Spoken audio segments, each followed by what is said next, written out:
রামধনু বা রেইনবো। রামধনু বা রেইনবোর মধ্যে 7টা রং রয়েছে, সেটা আমরা সবাই জানি। ছোটবেলায় বইতে পড়েছি, আকাশের দিকে তাকিয়ে বৃষ্টি হয়ে যাবার পর দেখা যায়। সাধারণত বৃষ্টি হয়ে যাবার পর দিনের বেলা তারপরে যখন সূর্যের আলোটা দেখা যায়, তখন সেই আলোতে রামধনু ভেসে ওঠে।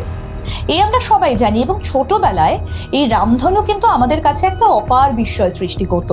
কারণ কিভাবে মেঘের মধ্যে খালি চোখে এতগুলো রঙের সংমিশ্রণ একসঙ্গে দেখতে পেতাম, সেটার হিসেব ছোটবেলায় শিশু মনে আমরা অনেক হিসেব নিকেশ করতাম। কিন্তু কখনো ভেবে দেখেছেন কি যে রামধনু কেন শুধু দিনের বেলা দেখা যায়, রাতের বেলা দেখা যায় না?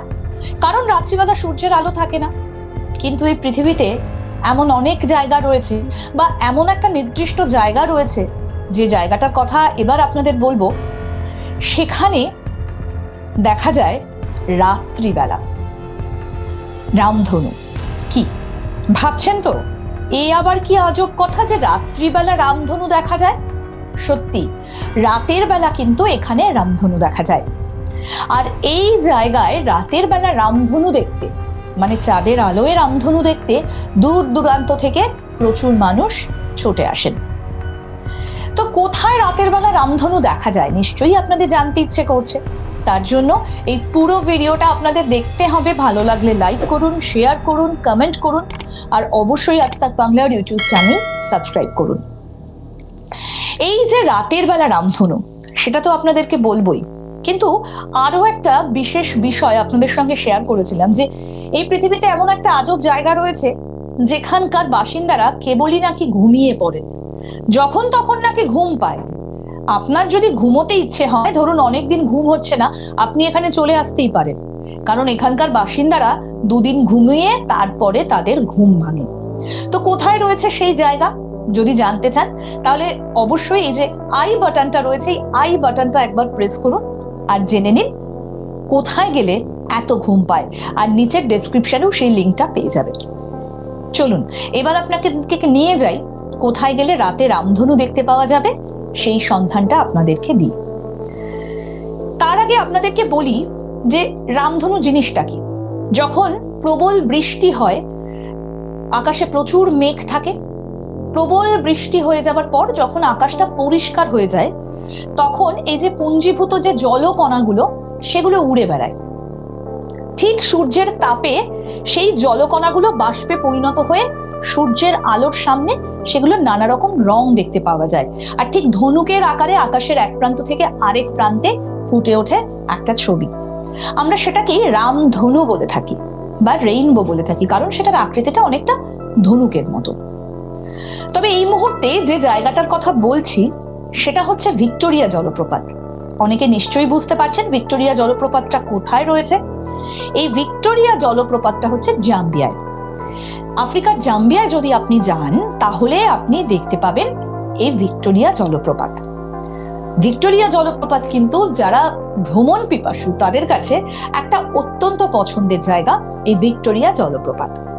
এই ভিক্টোরিয়া জলপ্রপাতে কি হয়, এখানে রাত্রিবেলা যখন চাঁদের আলো পড়ে, বিশেষ করে পূর্ণিমা রাতে, পূর্ণিমার রাতে এই চাঁদের আলো যখন সেখানে এসে পড়ে, তখন এই যে জলপ্রপাত, জলপ্রপাত মানে আমরা সবাই জানি অবিরাম জলধারা, যেটা ওপর থেকে নিচে পড়ছে, অত্যন্ত দ্রুত গতিতে পড়ছে।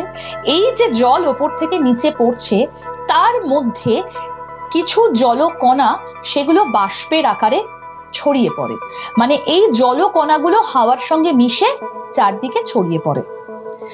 তার উপর যখন পূর্ণিমার চাঁদের আলোটা গিয়ে পড়ছে, মানে ব্যাপারটা হচ্ছে যে মেঘ মুক্ত আকাশে দিনের বেলা সূর্যের আলোয় যেভাবে দেখতে পাওয়া যায় রামধনু, ঠিক রাত্রিবেলা এই ভিক্টোরিয়া জলপ্রপাতের ক্ষেত্রেও একই রকম ব্যাপারটা তৈরি হচ্ছে। কারণ একদিকে প্রবল জলরাশি, তার মধ্যে থেকে বিচ্ছুরিত হয়ে আসা জলকণাগুলো বাষ্পের আকারে সেগুলো ঘুরে বেড়াচ্ছে, আর তার মধ্যে গিয়ে পড়ছে চাঁদের আলো, পূর্ণিমার চাঁদের আলো।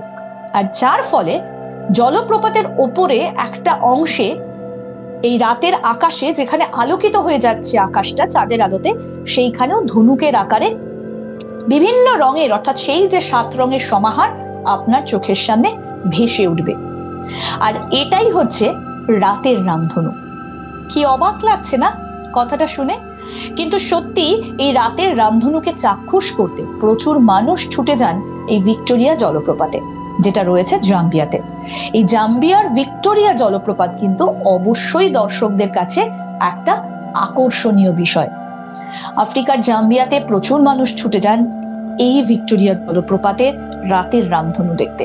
এমনকি এই যে জলপ্রপাত, এটাও কিন্তু ভ্রমণ পিপাসুদের কাছে একটা অপূর্ব জায়গা।